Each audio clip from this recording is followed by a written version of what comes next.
Praise lord. దేవాతి దేవునికి వందనాలు.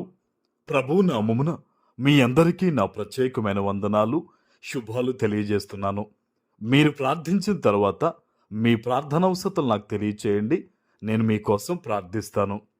ఈ దినము కొరకు ఏర్పాటు చేయబడిన దేవుని వాగ్దానము ఆదికాండము 24వ అధ్యాయము 40వ వచనము. ఎవని సన్నిధిలో నేను జీవించుచున్నానో ఆ యెహోవా నీతో కూడా తన దూతను పంపి నీ ప్రయాణమును సఫలము చేయును. దేవుని నామానికి మహిమ కలుగునుగాక. ఈ ఉదయకాల సమయంలో సర్వ సృష్టికర్త అయిన నీ తండ్రి నిన్ను ఆశీర్వదించి గొప్ప వాగ్దానాన్ని నీకు అందిస్తూ ఉన్నారు. హల్లెలూయా. ఈరోజు ఎవరు నీకు సహాయంగా రాబోతున్నారంటే దేవుడు తన దూతను పంపించబోతూ ఉన్నారు.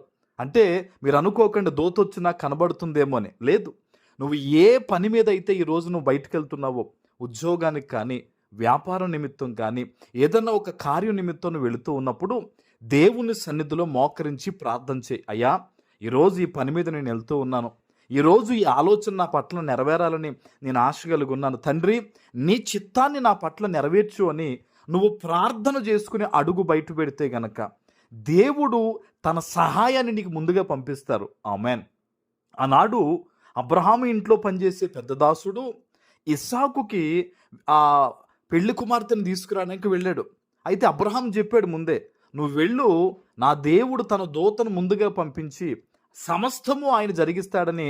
అబ్రహాము ఏదైతే విశ్వాసంతో మాట చెప్పాడో, అబ్రహాము ఇంటి పెద్దదాసుడు వెళ్ళేటప్పటికి రెబ్కా గారి విషయంలో దేవుడు అదే కార్యాన్ని నెరవేర్చారు ముందుగానే. ఆమెన్.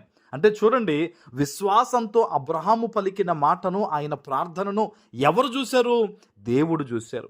ఈరోజు నీ జీవితంలో కూడా పరిస్థితులు ఎలా ఉన్నా సరే దేవుని దగ్గర ప్రార్థన చేసి నువ్వు పలుకు, యేసు నామంలో నా కుటుంబం బాగుంటుంది, యేసు నామంలో నా మీద శ్రమలు తొలగిపోతాయి, యేసు నామంలో నా అప్పులు తీరుతాయి, యేసు నామంలో నా ఉద్యోగంలో నేను దీవించబడతానని ఇలాగ నువ్వు పలికి ప్రార్థన చేసుకుని నువ్వు అడుగు బయట పెట్టి వెళ్తే, ప్రియులారా జాగ్రత్తగా వినండి, దేవుడు తన దూతను పంపించి నీకు కీడు చెయ్యాలనుకున్న వారందరి నోర్లు ముయిస్తాడు ఆయన. ఆమెన్.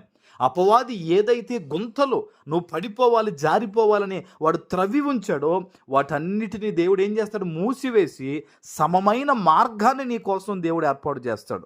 ఆమెన్. అందుకనే ఏ విషయంలోనైనా సరే ప్రార్థన ప్రార్థన ప్రార్థన ప్రార్థన పరిస్థితులను మారుస్తుంది.